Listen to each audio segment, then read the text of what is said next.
Page 63. Chapter 10. The Book That Saved the Earth. Within box, Mother Goose is a well-known book of nursery rhymes in English. Do you think such a book can save planet Earth from a Martian invasion? Read this story. Set your 4 centuries in the future and find out. Now, the characters. The characters in this drama is historian, and he is Lieutenant Iota. Great and mighty think tank. He is Sergeant Oop. Apprentice Noodle. He is offstage voice. And Captain Omega. Scene 1. Read and find out. 1. Why was the 20th century called the era of the book? 2. Who tried to invade the earth in the 21st century? Now here begins the drama. Time: the 25th century. Place: the Museum of Ancient History Department of the 20th century on the planet Earth. Before rise, spotlight shines on historian, who is sitting at a table down right, on which is a movie projector. A sign on easel beside her reads, Museum of Ancient History, Department of the 20th Century. She stands and bows to audience. Historian: Good afternoon. Welcome to our Museum of Ancient History and to my department. Curiosities of the good old, far-off 20th century. The 20th century was often called the era of the book. In those days, there were books about everything, from NCERT to Zulus. Books taught people how to and when to and where to and why to. They illustrated, educated, punctuated, and even decorated. Page 64. But the strangest thing a book ever did was to save the earth. You haven't heard about the Martian invasion of 2040. Tusk. What do they teach children nowadays? Well, you know, the invasion never really happened because a single book stopped it. What was the book, you ask? A Nobel encyclopedia? A tome about rockets and missiles? A secret file from outer space? No, it was none of those. It was. But here, let me turn on Historyscope and show you what happened many centuries ago. In 2040, within bracket it comes, she turns on projector and points it left. Spotlight on historian goes out and comes up down, left on think tank, who is seated on a raised box, arms folded. He was a huge egg-shaped head, and he wears a long robe decorated with stars and circles. Apprentice Noodle stands beside him at an elaborate switchboard. A sign on an easel reads, Mars Space Control. Great and mighty think tank, Commander-in-Chief, bow low before entering. Now the role. Noodle, bowing. A great and mighty think tank, most powerful and intelligent creature in the whole universe. What are your orders? Think tank, peevishly.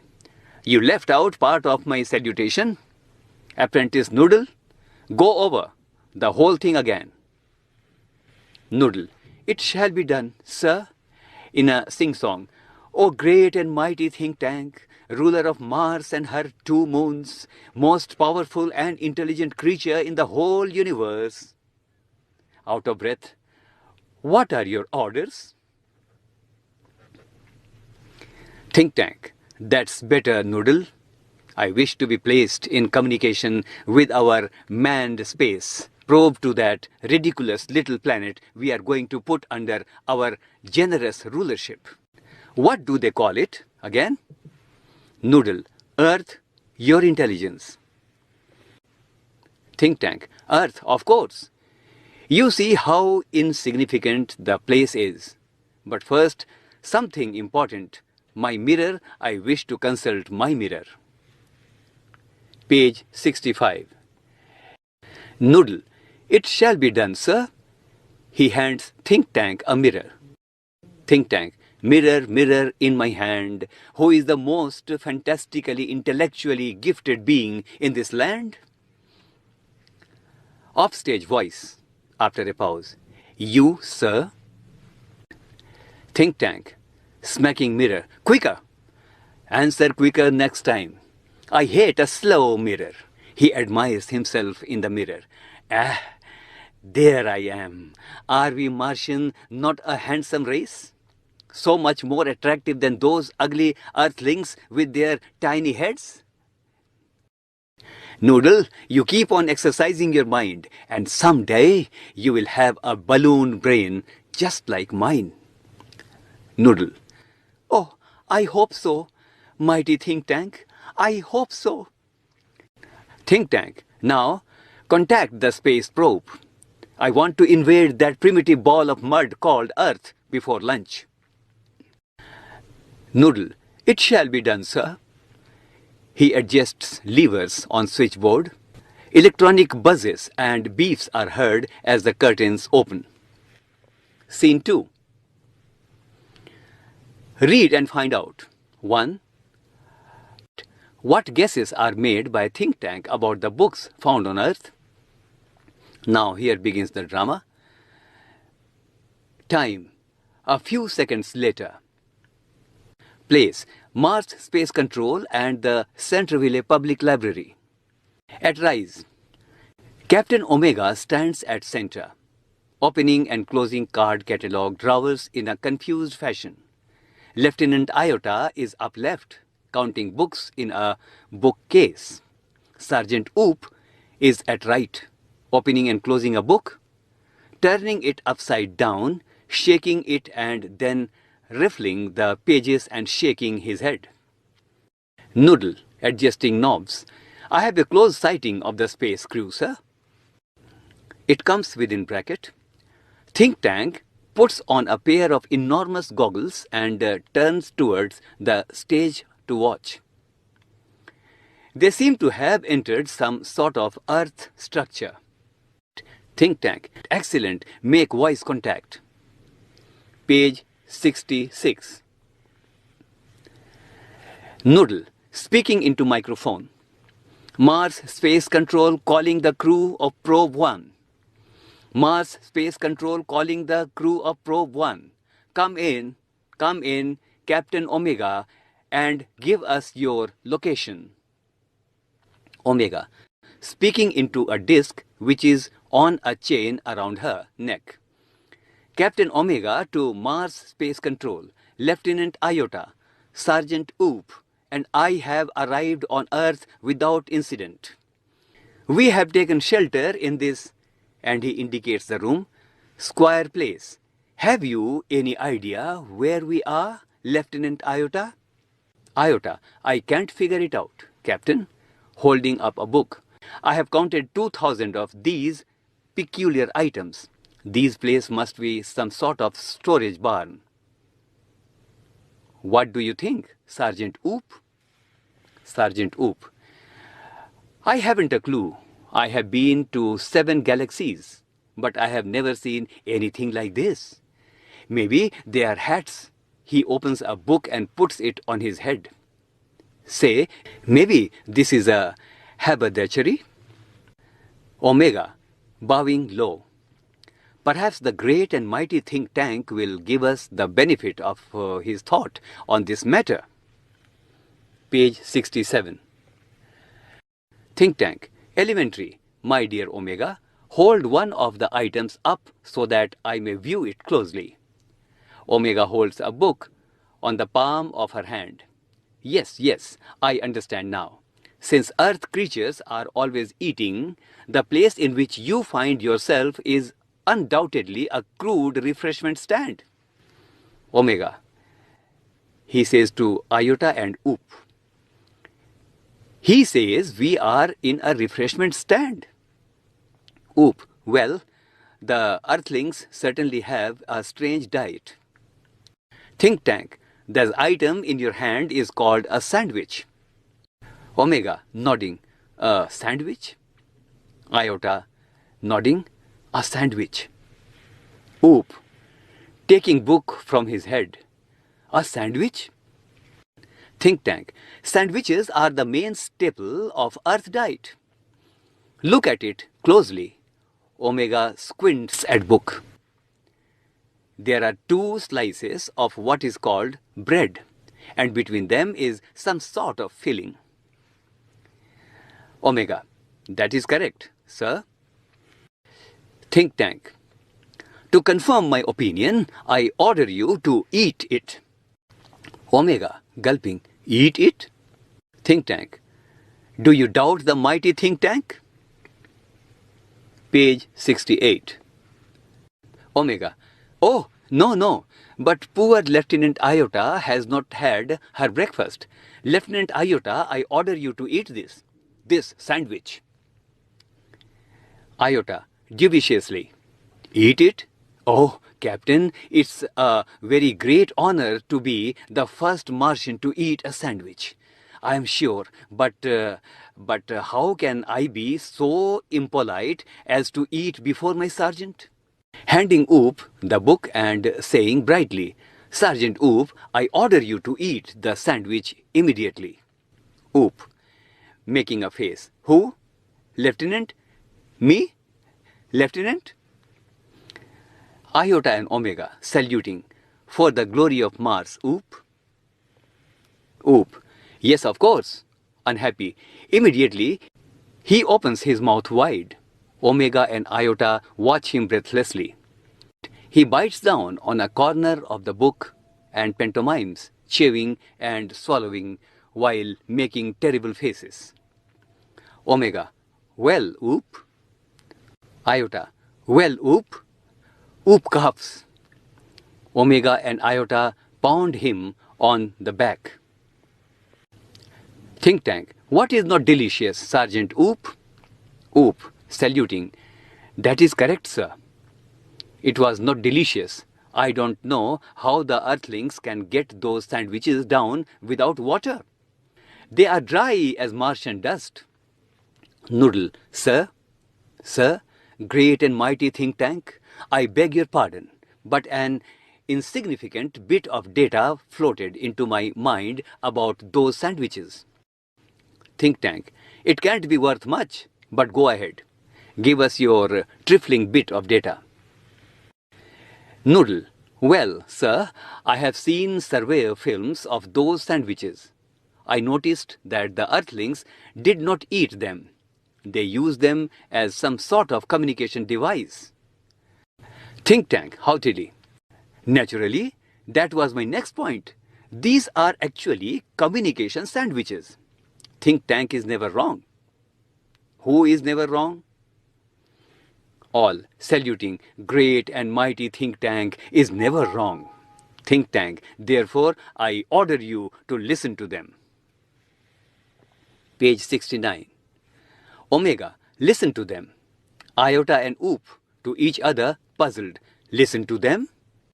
Think tank, do you have marbles in your ears? I said, listen to them. Martian, bow very low. Omega, it shall be done, sir. They each take two books from the case and hold them to their ears, listening intently.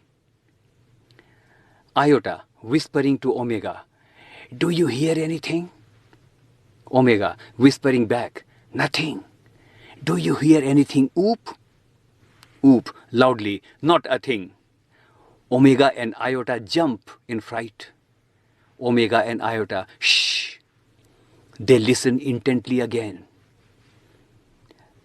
Think tank, well, report to me. What do you hear? Omega, nothing, sir. Perhaps we are not on the correct frequency.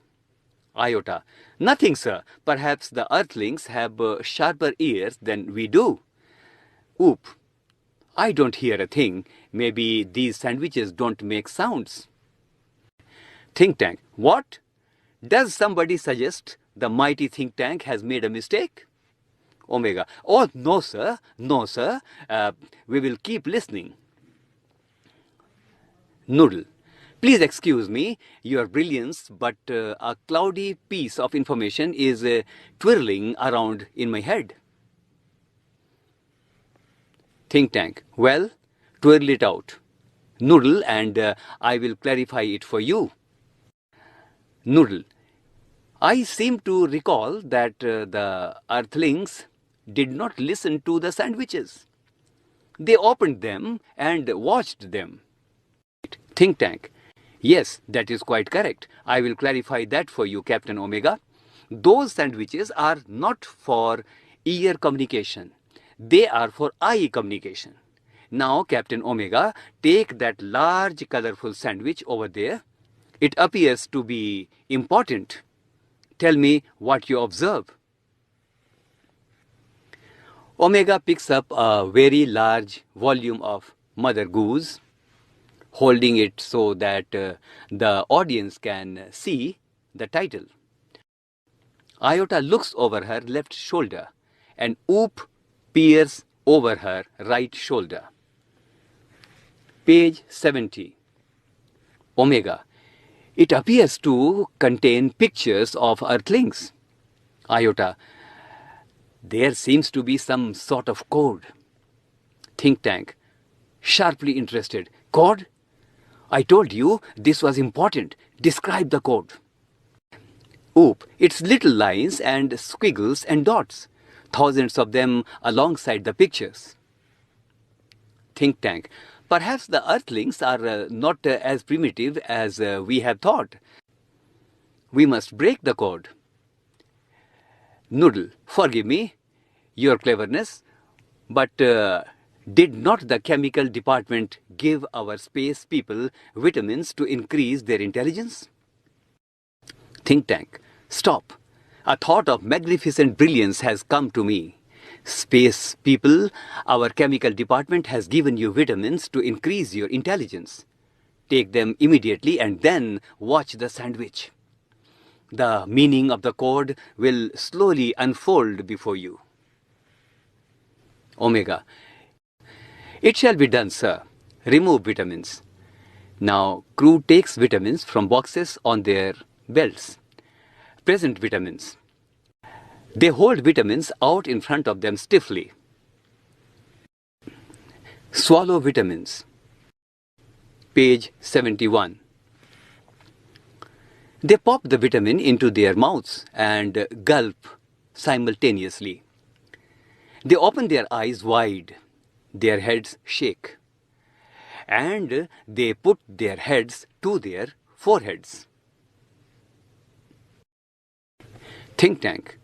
Excellent. Now decipher that code. All. It shall be done, sir. They frown over the book, turning pages. Omega. Brightly. Aha! Iota. Brightly. Oh-ho! Oop. Bursting into laughter. Ha ha ha! Think tank. What does it say? Tell me this instant. Transcribe, Omega. Omega. Yes, sir. She reads with great seriousness. Mistress Mary, quite contrary, how does your garden grow? With cockle shells and silver bells, and pretty maids all in a row. Oop! Ha ha ha! Imagine that. Pretty maids growing in a garden. Think tank. Alarmed. Stop! This is no time for levity. Don't you realize the seriousness of this discovery?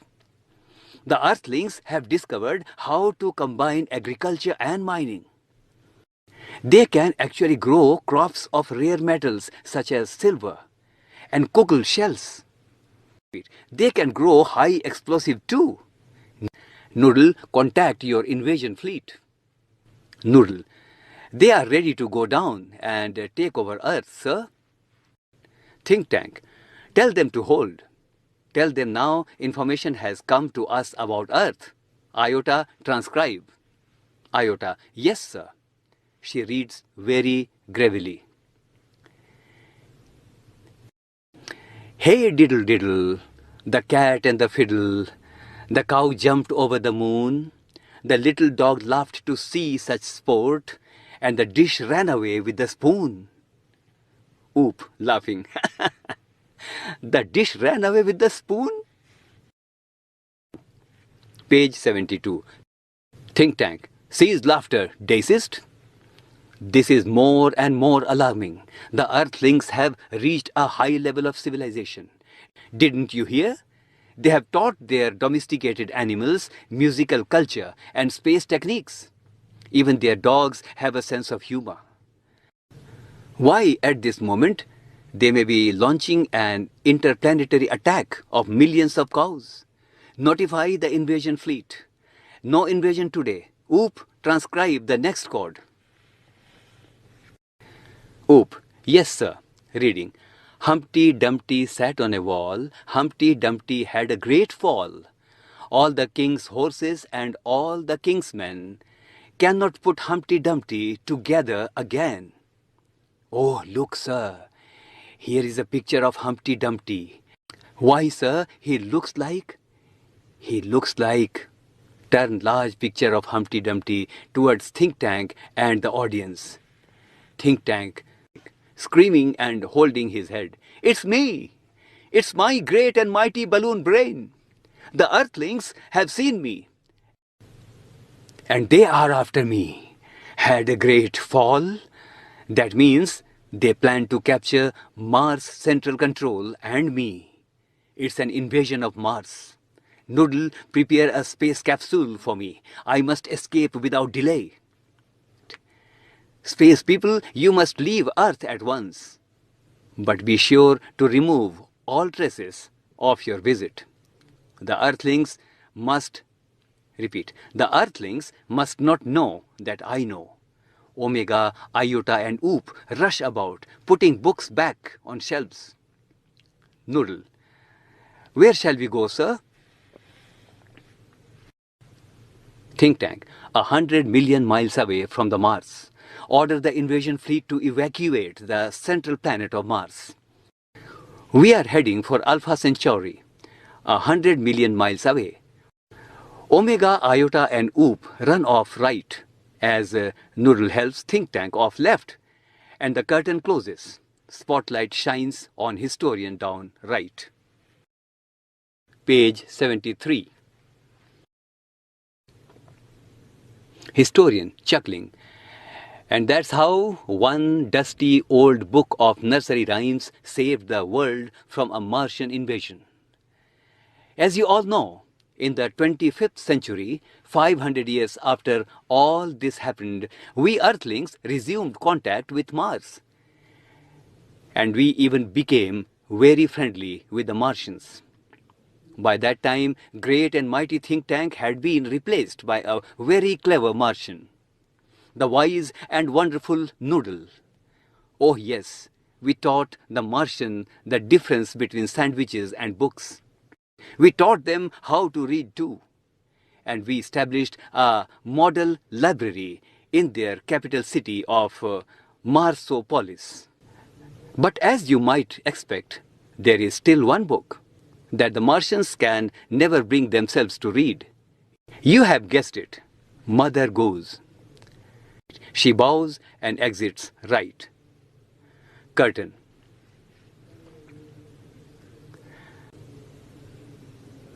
By Claire Boiko.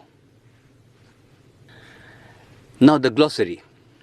Easel means wooden frame to support a blackboard or a picture. Zulus, an African ethnic group belonging to South Africa. Apprentice, learner of a trade who has agreed to work for a certain period of time in return for being taught. Peevishly means irritably. Rifling, it means quickly turning over the pages of a book. Barn, covered building for storing hay.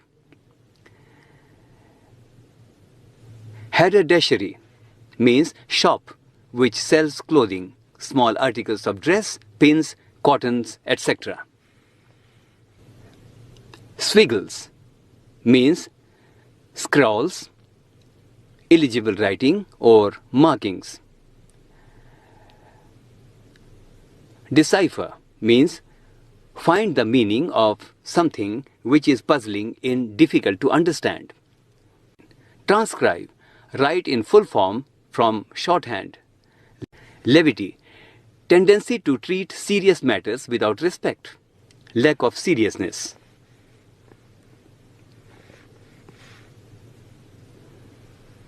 Page 74. Think about it. 1. Noodle avoids offending think tank, but at the same time, he corrects his mistake.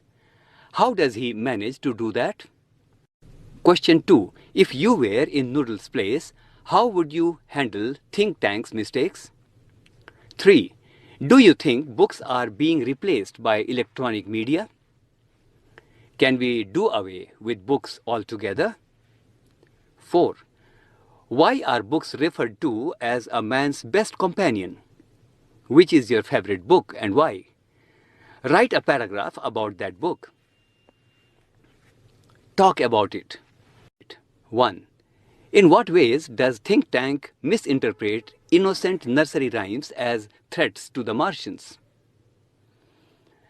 Can you think of any incident where you misinterpreted a word or an action? How did you resolve the misunderstanding? 2. The aliens in this play speak English. Do you think this is their language? What could be language of the aliens? Suggested reading. 1. Diamond Cuts Diamond by J.H. Parker. 2. The Cinderella Story by Kenneth Lillington. 3. The Fun They Had by Isaac Asimov.